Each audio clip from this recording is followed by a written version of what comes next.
Olá pessoal, estamos no ar com Você como Engenheiro de hoje, nesse 25 de janeiro, aniversário de São Paulo, a sede, o estado que envolve o condado, é isso mesmo. Nós estamos aqui falando diretamente do condado da Faria Lima, que não para nesse dia 25, graças à nossa querida e amada B3. E para melhorar, para iluminar a tarde de vocês, nesse dia 25, nós vamos bater um papo hoje com Felipe Hermes, colunista, falar um pouco sobre investimentos, sobre ações e sobre o cenário macro.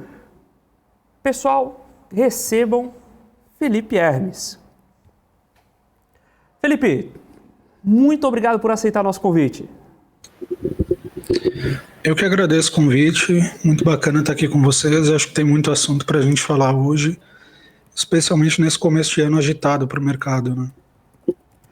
A gente teve esse ano começando não só agitado do ponto de vista político, como todo ano que começa mandato, né? Mas nós começamos agitados também no mercado de capitais. Nós tivemos ali, só do começo do ano para cá, Guararapes fechando fábrica, tivemos Americanas fazendo algo que a gente não sabe o que é ainda, né? Nós tivemos ali um começo do ano para quem cria conteúdo, né? Para quem está transmitindo conteúdo para vocês, isso é ótimo, né? Porque a gente tem assunto, né? E o que a gente queria começar aqui, abrindo esse bate-papo,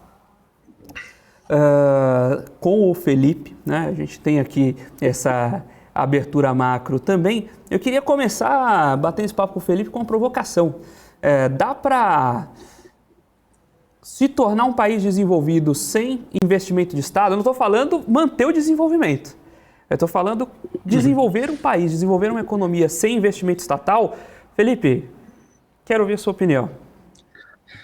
Eu acho que a resposta mais curta é não. Não, porque na medida em que você tem Estado, você vai ter incentivos para que esse Estado intervenha. Mas uma resposta mais completa deve ser talvez. Né? Talvez, ou depende, porque depende do que você considera a intervenção, se você está falando de investimento direto, se você está falando de o Estado criar condições, de o Estado criar segurança jurídica, instrumentos que vão incentivar o desenvolvimento, sim. Agora, se você está falando de o Estado investir diretamente na economia como uma condição fundamental para o desenvolvimento, a resposta é não. A gente não tem um exemplo bem sucedido de país que tenha dependido de investimento direto do Estado na economia. Algumas pessoas vão poder falar, mas a China isso, a China aquilo. A China, que é o exemplo mais bem sucedido, continua sendo um país de renda muito baixa, né, de 6 a 8 mil dólares per capita. Então, ainda assim, está bem longe daquilo que a gente considera um país desenvolvido. No caso brasileiro, no caso da América do Sul, essa intervenção e essa ideia de que o Estado ele pode fomentar investimento, ela é muito mais atuante do que em outros países, e por aqui o que a gente tem de exemplo é que não funcionou. Né? Então, o Estado investir diretamente não é uma condição necessária para um país se desenvolver. Agora, uma presença do Estado garantindo segurança jurídica ou garantindo uma organização melhor da sociedade, garantindo segurança, garantindo contratos, isso é uma condição importante. Né? E eu costumo dizer que, da minha visão, eu me considero um institucionalista. Eu acredito que o papel de um liberal institucionalista é defender o desenvolvimento de boas instituições para que a sociedade possa criar riqueza e bem-estar.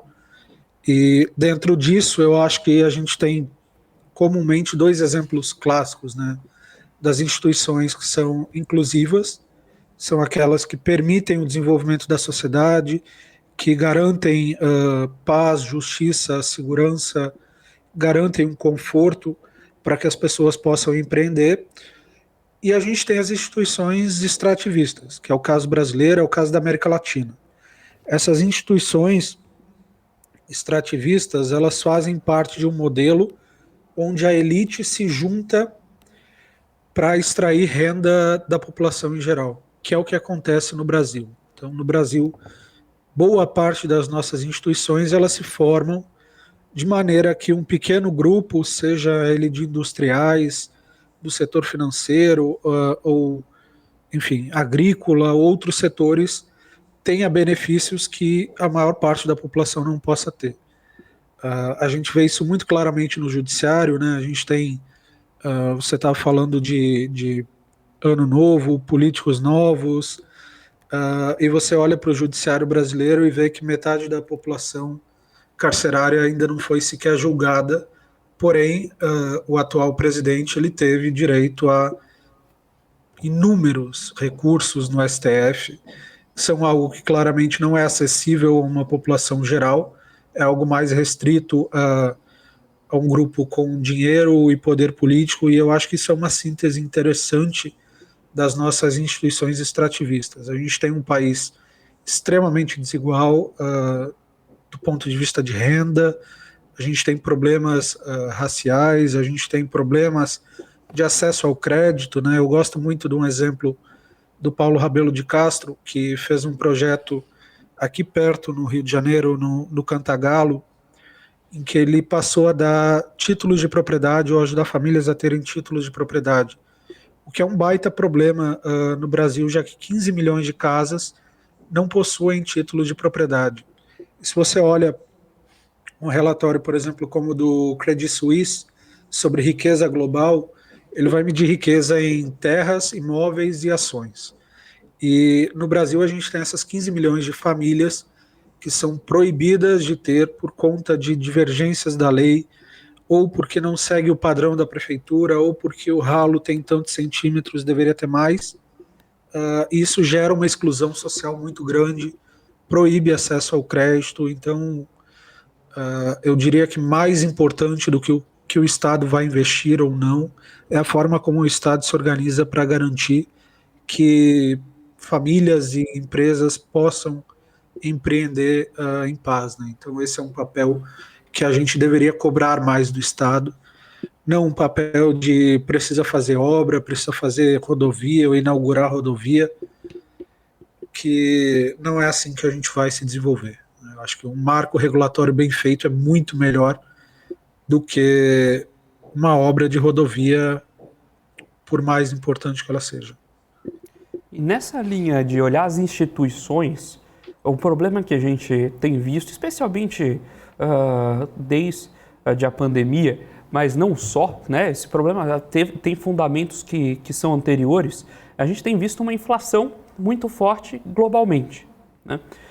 E aí vem o questionamento de como a atuação de bancos centrais no mundo, de governos no mundo tem ajudado ou não, resolvido ou não resolvido, mas pelo menos encaminhado para resolver esse problema. E eu queria trazer esse questionamento também, Felipe. Nesse cenário de inflação alta que a gente tem visto no mundo, as soluções que têm sido lançadas caminham para serem suficientes, ou a gente está vendo um cenário que ainda é muito turvo?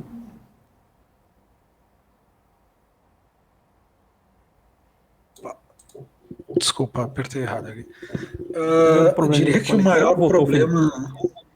Voltei aqui. Não, eu só tinha mutado o microfone. Eu diria que a gente não deve ter um fim da inflação nessa década, pelo menos, na próxima. Eu lembro de uma reportagem da Bloomberg em 2021 que falava sobre a década em que a inflação deve se tornar comum, justamente por conta dessa transição energética que ficou mais evidente após a invasão da Ucrânia pela Rússia. Ficou nítido que essa é uma transição onde pela primeira vez na história da humanidade a gente está mudando a nossa fonte principal de energia, não por eficiência, como a gente fez ao trocar o carvão pelo petróleo, a lenha pelo carvão, ou o óleo de baleia pela querosene. A gente está fazendo uma mudança de padrão energético por razões políticas, científicas, e ambientais e não pela eficiência que essa fonte de energia tende a gerar. Então, isso é um fato novo na humanidade. Isso tende a criar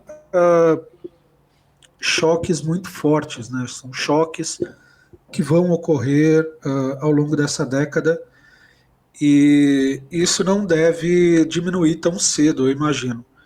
Então, acho que, independente de política monetária para cá ou para lá, a gente deve ter esses problemas bastante, bastante graves oriundos dessa própria decisão energética, né? Se a gente tiver um ano com menos chuvas, as hidrelétricas vão funcionar menos, mas a energia eólica vai funcionar mais. Se a gente tiver um ano com muitas chuvas, as eólicas vão perder força. Então, vai ter esse balanço da natureza que vai ser complicado de lidar. E o outro ponto crucial é o fato de que não existe condição para a maior parte dos países ricos de ter uma taxa de juros elevada, porque a dívida pública está muito elevada, né? Então, se você tem hoje 130% de dívida PIB por parte dos Estados Unidos, se você colocar 8% de juros, por exemplo, você vai estar falando de quase metade do orçamento americano só para juros da dívida. Então é um valor inviável e a gente vai ter um afrouxamento monetário, a gente vai precisar de inflação para controlar a dívida.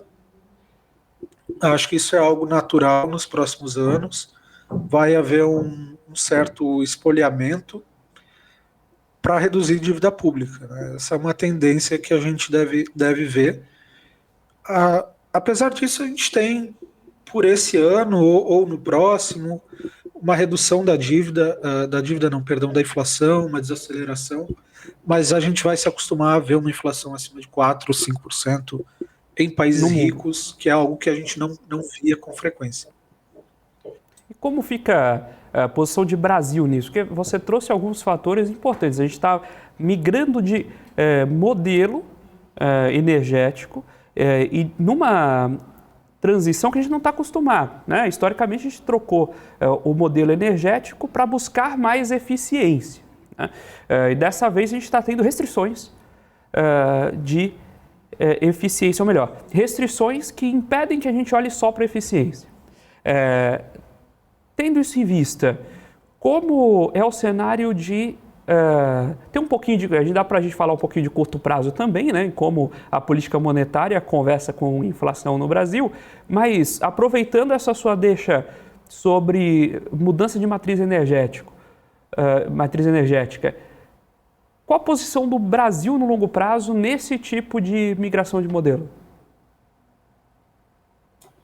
O Brasil ele tem uma posição bastante privilegiada, tem uma posição, é o segundo país com o maior número de fontes renováveis, né? Então a gente tem um potencial hidrelétrico construído principalmente durante a ditadura militar, onde essa questão ambiental, impacto ambiental, não era uma questão, né? Então a gente construiu ali, das nossas 24 usinas hidrelétricas com mais de 1.000 megawatts de potência, 20 foram construídas nesse modelo na ditadura, né? Isso nos dá uma segurança energética hoje bastante considerável. A gente só perde para a Noruega em percentual de fontes renováveis e isso ajuda a uma estabilidade no preço da energia. Agora, o planejamento é uma questão também importante, né? A gente sabe que quando as chuvas diminuem, especialmente ali no último trimestre do ano, você vai ter grandes hidrelétricas que vão perder força e não vão conseguir suprir. Isso vai demandar, por parte delas, ou por parte da ONS, né, o Operador Nacional do Sistema, que ative as termoelétricas, principalmente as térmicas a gás. E isso encarece o preço, vai encarecer a bandeira. Isso é algo praticamente certo, né, que a gente vai ter em boa parte dos anos. A gente teve a maior seca dos últimos 90 anos em 2021, perdão. Agora a gente está com hidrelétricas cheias e está numa situação inversa. Mas é uma situação cíclica. A gente tem uma possibilidade de escapar dessa situação agregando, como eu falei, energia eólica, o que pode ser bastante positivo, já que se você tem muita chuva, você tem hidrelétrica, se tem pouca chuva, tem a eólica. São complementares, que é o que a maior parte dos países do mundo não tem conseguido fazer, que são fontes complementares. Eles até tentaram investir em energia eólica e solar e ter como complementar o gás natural, aí veio a invasão e acabou-se a oferta de gás natural na Europa, que levou quase um ano para ser reconstruída. Por conta disso, a Europa teve que ligar até térmica a carvão, foi um cenário bem feio, né? Bem complicado. Agora, o Brasil ele é especialista em ignorar o resto do mundo e criar problemas internos, né? Como o Nelson Rodrigues tem uma frase que o Marcos Lisboa adora repetir, né? O Nelson dizia que subdesenvolvimento não se improvisa, né? Ele é obra de séculos. E o Brasil é um país muito propenso a criar problemas, mesmo quando o cenário global ajuda. E a gente pode se complicar, como eu acho que a gente está tendo uma inversão agora de expectativas, né? A gente tinha uma expectativa de que a taxa de juros ela fosse começar a cair no meio desse ano, no meio de 2023. Aí chegou um novo governo e já falou que vai ter mais 230 bilhões de gastos, que vai ter PEC da transição e que vai ter um risco fiscal considerável. A gente já afastou a possibilidade de reduzir juros, né? Então a gente vai ter que manter juro em alta para controlar uma demanda oriunda de gasto público.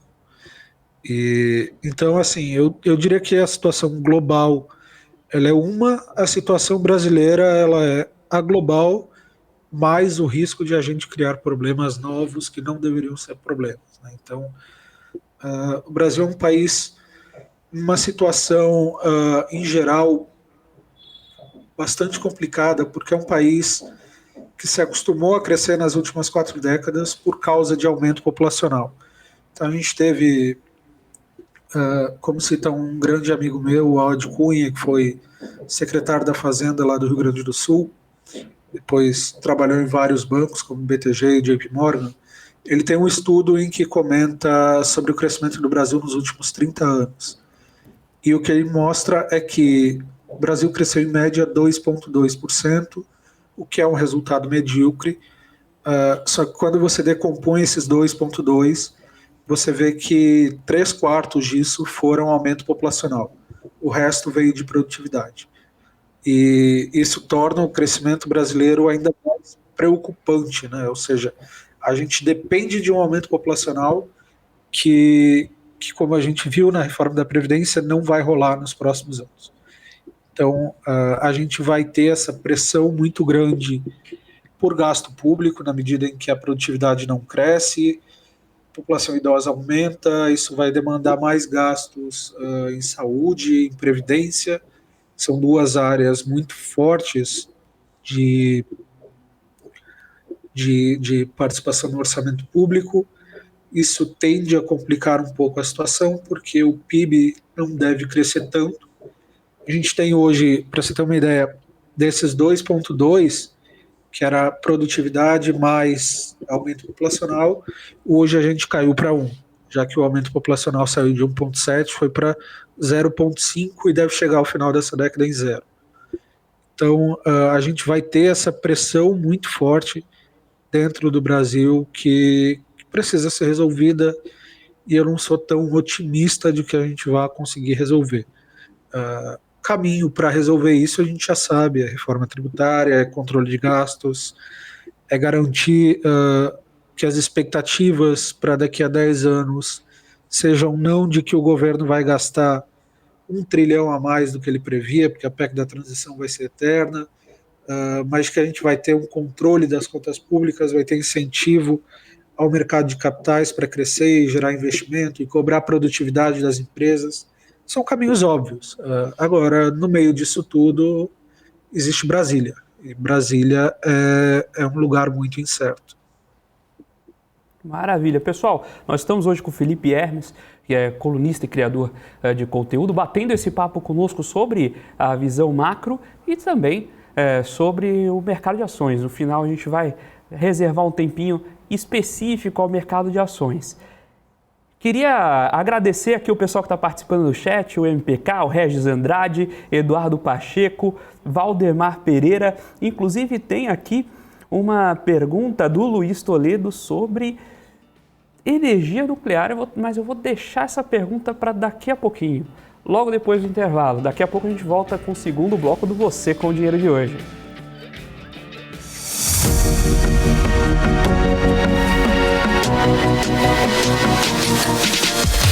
BMC News, informação que gera valor.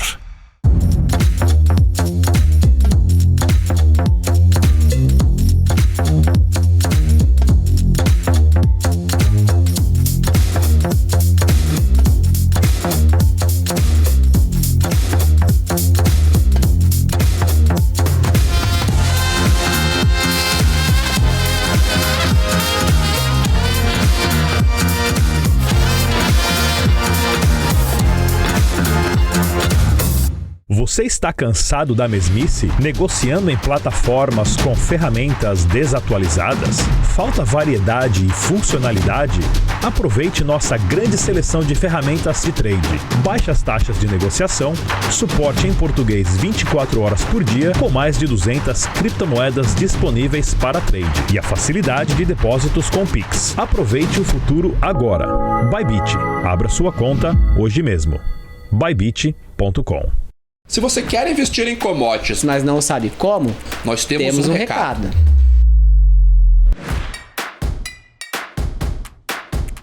Estão abertas as pré-inscrições para o Commodities, uma imersão para investidores. Nos dias 4, 5 e 7 de fevereiro, em um treinamento presencial e online, com vagas limitadas, aprenda comigo, Ale Delara, e com o Vicente Zotti, como operar contratos futuros, derivativos e exposição internacional nos maiores mercados do mundo.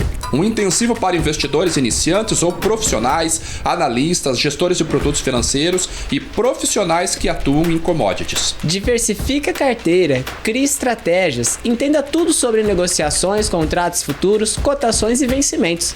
Quer saber mais? É só clicar no link ou escanear o QR Code que está aparecendo na sua tela.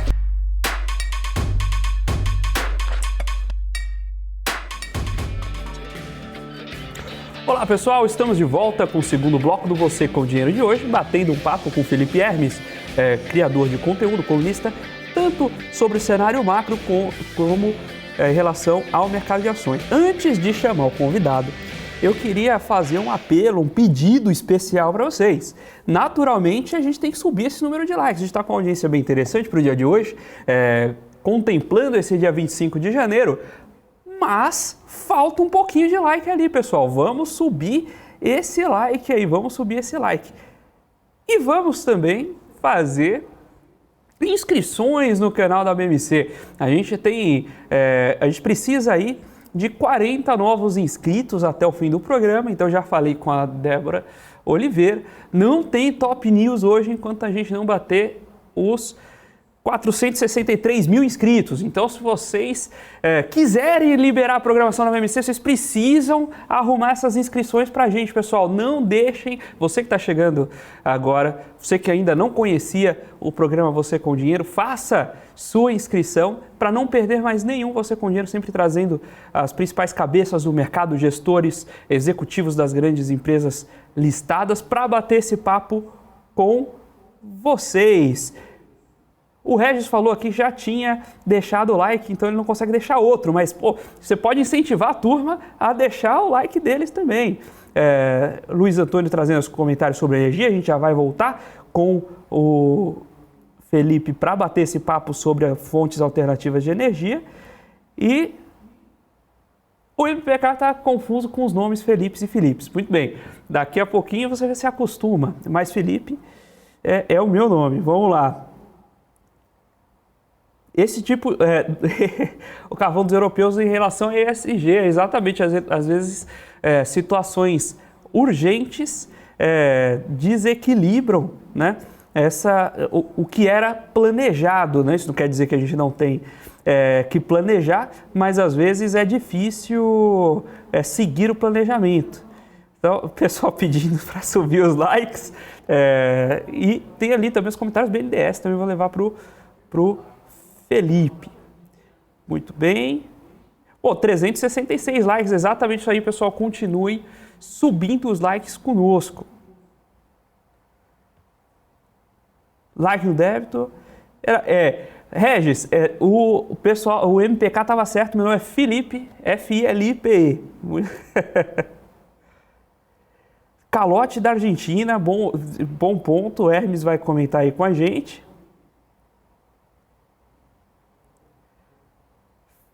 E o Helder tá certo, Felipe, é isso aí mesmo. Sandro Parasquim, já deixei meu like. MPK, vamos. É isso aí, turma. Vamos lá, então eu queria trazer aqui com o nosso convidado o ponto justamente das fontes alternativas de energia. A gente estava comentando sobre a complementariedade, que isso é positivo para o nosso mercado, entre energia eólica e energia hidrelétrica, mas o pessoal aqui no chat trouxe uma questão que é muito debatida, é interessante e está longe de ser trivial, que são as energias termonucleares, né? Como você vê esse modelo, Felipe? E se faz sentido ter esse tipo de modelo aqui no Brasil também, ou seria um modelo contingencial, por exemplo, para o caso da Europa, e aqui agora nós vimos a reativação de termoelétricas a carvão? Então, para esse tipo de situação, ter uma contingência e não ter que buscar fontes tão antigas assim? Eu acho que é extremamente positivo. Eu gosto muito do tema de energia nuclear.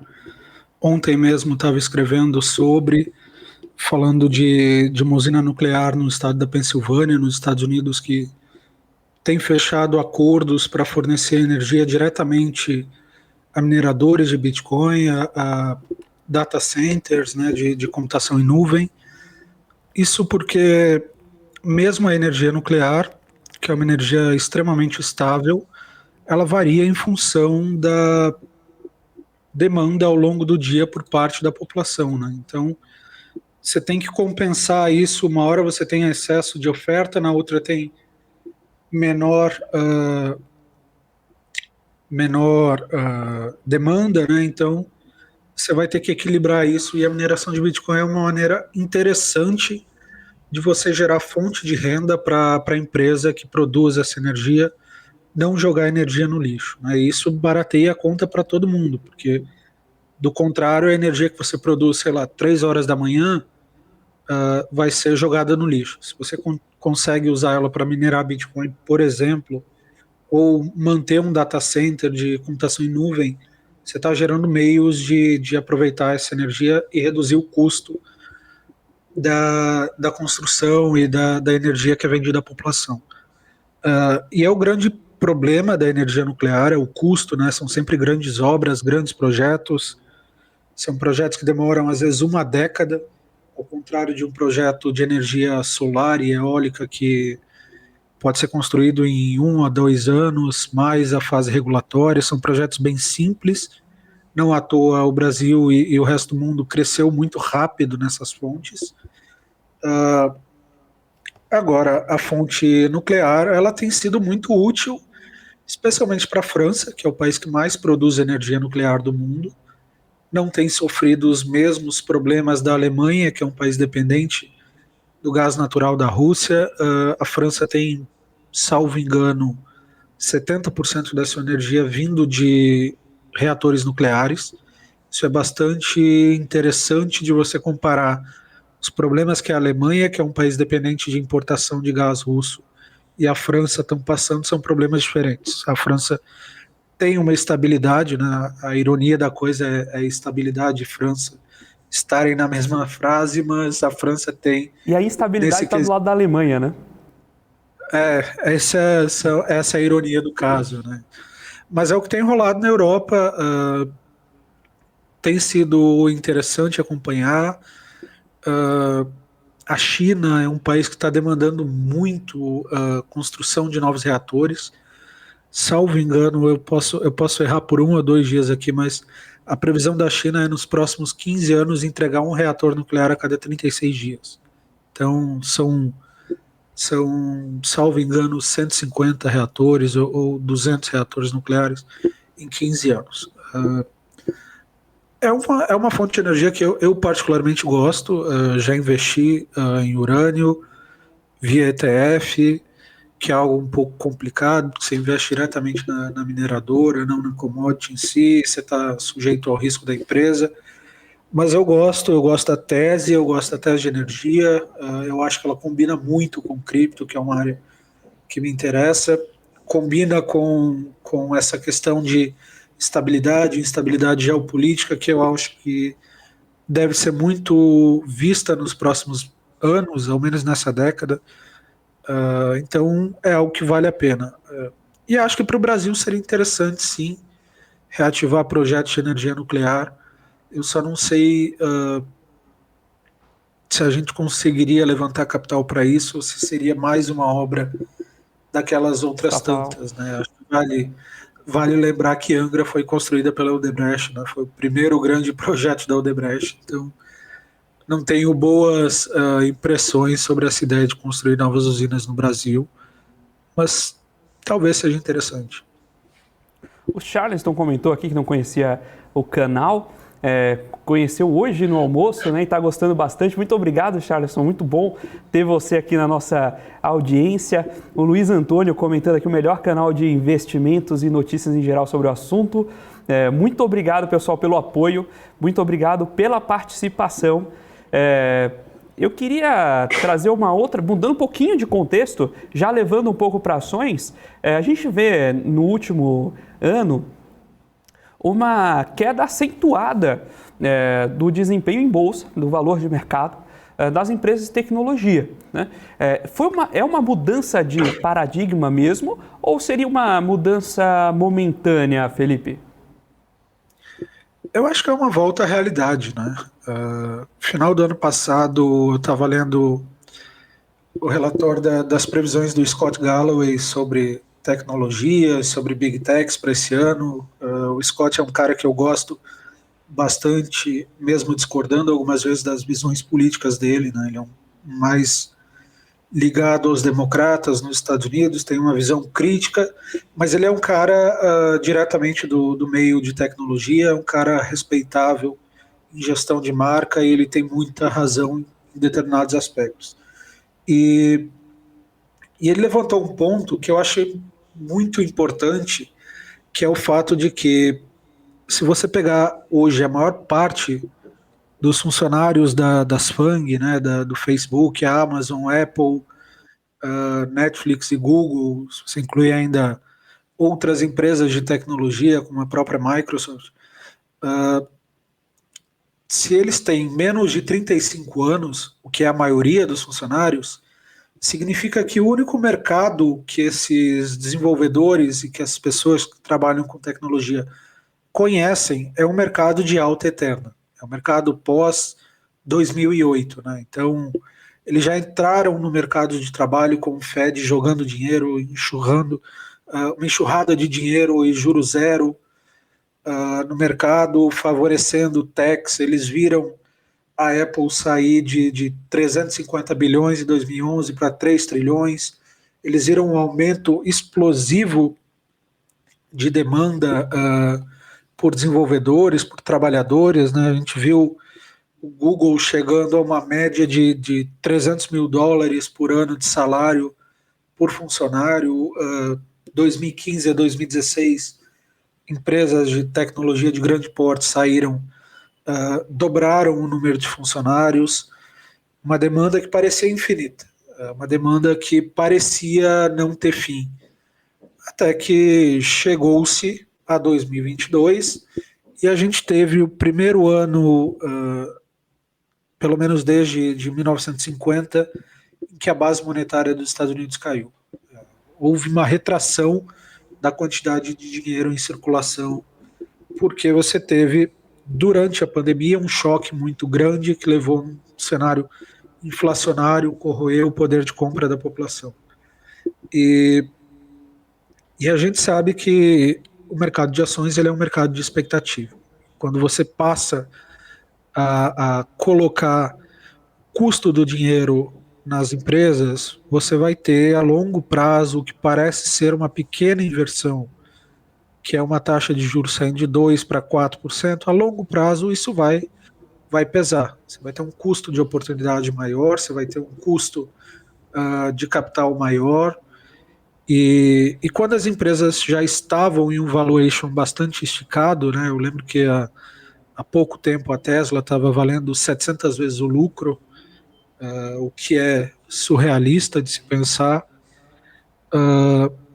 Quando você tem isso, e mais uma retração de investimento na economia e uma provável recessão, as empresas de tecnologia, que foram as mais beneficiadas nessa década, elas vão ser também as que mais vão perder. Eu não vejo como isso seria algo surreal ou algo pouco. Enfim, acho que existe uma volta para a normalidade, existe uma necessidade de racionalizar o mercado, de não chegar como um Elon Musk lá demitido 70% do Twitter, mas racionalizar o número de funcionários, né? Contratou-se demais, contratou-se gente demais, criou-se uma geração de funcionários e desenvolvedores que não conhecem o mercado de baixa, que acha que tem direito a isso, aquilo tudo. Receber $300 mil por ano é normal, e você vai ter esse choque de realidade uma hora ou outra. Eu imagino que a gente esteja passando por isso. É algo doloroso, muita gente vai perder dinheiro, muita gente perdeu dinheiro. Facebook, por exemplo, saiu de 1 trilhão para 240 bilhões, a Apple saiu de 3 para 2,3, a Microsoft de 3 para 1,8, a Amazon perdeu $1 trilhão em valor de mercado, né? Então, curioso como em 2018 a Apple se tornou a primeira empresa do mundo a valer $1 trilhão. 4 anos depois a Amazon se tornou a primeira a perder $1 trilhão em valor de mercado. Acho que foi rápido, e talvez seja até melhor que seja rápido desse jeito, assim. Porque se a gente tivesse que passar por desinflar a bolha ao longo de 5 ou 10 anos, seria um cenário muito pior. Felipe, a gente está perto já do final, mas eu queria fazer, em cima desse tema, um pequeno bate-bola, assim, um jogo rápido ali, uma troca de passes em cima de algumas empresas, para que a gente justamente consiga fazer essa troca. Beleza. De cenários em cima de alguns nomes. Não, aí não precisa, não é, o pessoal da CVM, fique tranquilo, não é recomendação de compra, não é nada disso. O que a gente quer aqui é só aproveitar alguns nomes para ilustrar alguns desses conceitos. Posso começar? Claro, pode ficar à vontade. Vamos lá, então. Aliás, só comentar inicialmente, claro, que eu já gostei que você falou criador de conteúdo, que é um termo muito mais realista, um termo muito mais honesto, que a Ambima define lá como influenciador, e eu estou aqui para dizer que eu não influencio ninguém. Eu escrevo sobre o que eu gosto. Eu gosto de economia, eu gosto de história, eu gosto de mercado e escrevo sobre isso. Não estou aqui para influenciar ninguém a nada. Então, exato, se vocês fizerem besteira, não é culpa minha.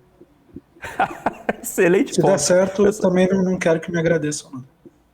Perfeito. Pessoal, então, aproveitando aqui, marca, falta 12 likes, vamos bater os 400 likes ali. Enquanto isso, vamos para o bate-bola. Então, a primeira empresa, Tesla. Tesla, como eu acabei de falar, é uma empresa que chegou a valer 700 vezes o lucro, é uma empresa que eu acho que tem vários méritos, é uma empresa que fez as pessoas olharem para carros elétricos e não sentirem vergonha alheia. Se você olhar, pesquisar carro elétrico, sei lá, 10 anos, eu lembro de um episódio dos Simpsons zoando carro elétrico, eu lembro daqueles carrinhos que parisiense adora, que francês adora, que são mini carros, né? E, no entanto, a Tesla fez você olhar para aquilo e dizer, eu quero um carro desse. Pô, é elétrico, é combustão, não me importa, eu quero esse carro. E eu acho que é uma empresa de energia, que é o setor mais importante das próximas décadas. É uma empresa importante na área de baterias, na área de transporte, que oferece soluções úteis. Agora, existem as promessas e aquilo que é entregue. Do ponto de vista de entrega, a Tesla tem alguns problemas, tem promessas demais, entregas que às vezes são boas, mas diante de tanta promessa você se frustra um pouco, né? Então, prometeu crescer 50%, mas cresceu só 40%. E aí você olha e fala, pô, 40 deveria ser bom, mas a expectativa era tão alta e o valor era tão alto que não vai dar para justificar. Então, está voltando um pouco à realidade, acho que tem um grande valor, vale mais do que qualquer companhia do setor automotivo do mundo, mas não vale mais do que todas elas somadas, como valeu antes. Muito bem. Microsoft. O que tem ali fora do mainstream, fora de Windows? De Bing para lá. Eu adoro a Microsoft. Adoro a Microsoft. Eu acho que eles são uma empresa muito interessante. Eles têm uma vaca leiteira, que é o Office. Tendo isso, eles foram lá e construíram outra, que é a Azure, que é de computação na nuvem. Mas eles estão entrando, apostando, inovando. Eles têm uma grande divisão de games, que é uma indústria de 200 bilhões de dólares no mundo. Eles têm mesmo o Bing, que é um negócio meio... Quem que usa o Bing como navegador, né? Vocês perguntam, mas isso aí já gera 8 bilhões de dólares de receita para eles. Eles estão entrando forte em propaganda, que é um mercado que até pouco tempo significava Google e Facebook. Eles são donos do LinkedIn, eles têm outros tantos negócios e eles não têm medo de apostar, né? Eu costumo brincar, inclusive, que se você tem um grande problema regulatório nos Estados Unidos e precisa desmembrar uma empresa, não sabe o que fazer, bota para a Microsoft que eles compram qualquer coisa, né? Quando o Trump queria banir o TikTok, ninguém pensou duas vezes antes de dizer, não, a Microsoft compra. Eles têm, salvo engano, 110 bilhões de dólares em caixa, é uma grana considerável, o que permite eles fazer várias aquisições. Acho que eles são, do ponto de vista de inovação e novos setores, eles são uma empresa muito boa, mas são diferentes da Apple em apelo, e talvez o fator único que a Apple tenha conseguido, especialmente com o Tim Cook, que é o fato de 90% das pessoas que compõem os 10% mais ricos do mundo tem um aparelho da Apple no seu bolso. Tem um aparelho em que a Apple pode chegar até essa camada mais rica da população mundial, entregar a eles serviços e fazer eles desejarem produtos e serviços da Apple, e a Microsoft não tem isso. É uma empresa mais pé no chão. Então eu diria que elas são complementares, e o que é uma justificativa para o fato de elas serem as duas maiores do mundo. A Microsoft nunca vai ter a margem de lucro da Apple, mas ela é uma empresa muito interessante. Maravilha. Caminhando para o final, vou trazer só mais uma, que enquanto o pessoal não alcança os 400 likes ali, para fechar, e Americanas? Americanas, eu estava relembrando aqui uma piada que eu fiz há um ano atrás, que eu estava dizendo que eu tenho uma coisa em comum com o Jorge Paulo Lemann, que é o fato de que nem eu nem ele sabemos o que a Americanas vende, né? Então é uma empresa extremamente confusa. Eu acho que para a maioria das pessoas é uma empresa que nunca fez sentido, né? E nunca deu lucro. Eles insistem numa operação de marketplace que só consome caixa há 2 décadas, pelo menos, não gera retorno, e juntaram agora essa operação de marketplace com as lojas físicas, que era um bom negócio, apesar de ninguém saber o que vendia, né? Você ia lá e procurava qualquer coisa, e às vezes tinha, às vezes não tinha. E eu não vejo nas Americanas apelo de marca, como é o caso de outras varejistas que faliram na década de 90, a Mesbla, Mapping. Não vejo esse apego do brasileiro a Americanas. Acho que marketplace virou commodity, o que importa é o que está por trás, é logística, e nisso o Mercado Livre, Magazine Luiza, a própria Amazon já tem, não vejo muita solução.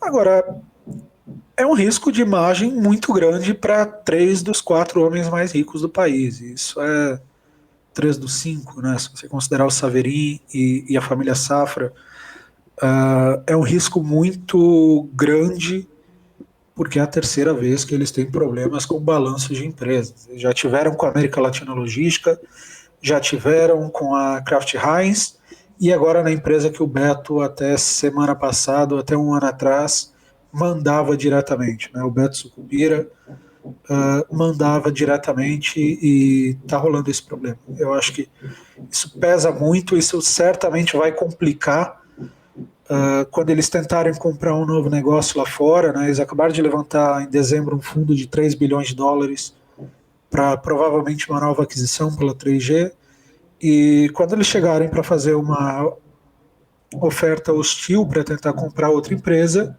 os acionistas dessa empresa vão olhar e dizer, não, mas a gestão deles tem isso, isso e aquilo. E quando eles tentarem chegar para uma família, como é o caso da Hunter Douglas, que é aquela fabricante de persianas que eles compraram em 2021, e dizer, olha, você tem aqui essa empresa de 100 anos que está na sua família, você vai entrar para a cultura 3G e ter uma boa gestão, que é algo que fez do Buffett o maior empresário, o maior investidor do mundo, né? O fato de que as pessoas iam até ele oferecer negócios. Vai ser bem difícil para a 3G convencer de que a sua forma de gestão é uma boa forma de você entregar a sua empresa familiar centenária, né? Então, vai ser muito complicado para eles nos próximos anos. Que é uma Maravilha. Pena, é uma pena. Maravilha, É uma pessoal. pena para o mercado financeiro brasileiro, né? Felipe, muito obrigado pela sua participação. Foi excelente esse bate-papo, ter a oportunidade de fazer esse bate-papo com você aqui. Eu que agradeço o convite. Só desculpa, pessoal, talvez a internet tenha dado um probleminha aqui, né? Ainda estou de mudança aqui para Gávea, virei vizinho dos Moreira Salles aqui, tem as suas vantagens, mas tem umas desvantagens só no período de mudança aqui. Valeu, certo. pessoal, obrigado pelo convite.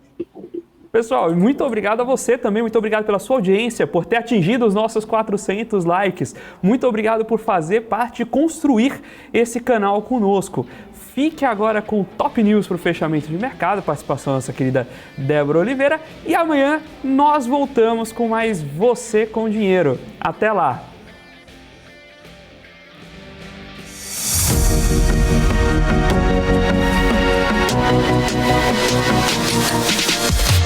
PMC News. Informação que gera valor.